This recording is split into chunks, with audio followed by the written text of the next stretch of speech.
Hello, and welcome to the English Coaching Project's Funny Expressions.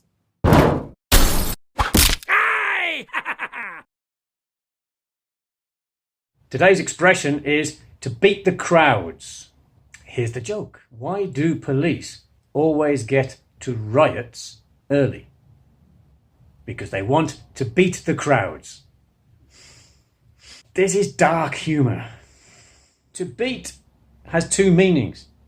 To beat means to hit something or somebody repeatedly, aggressively, and to beat also means to be better than somebody, to win.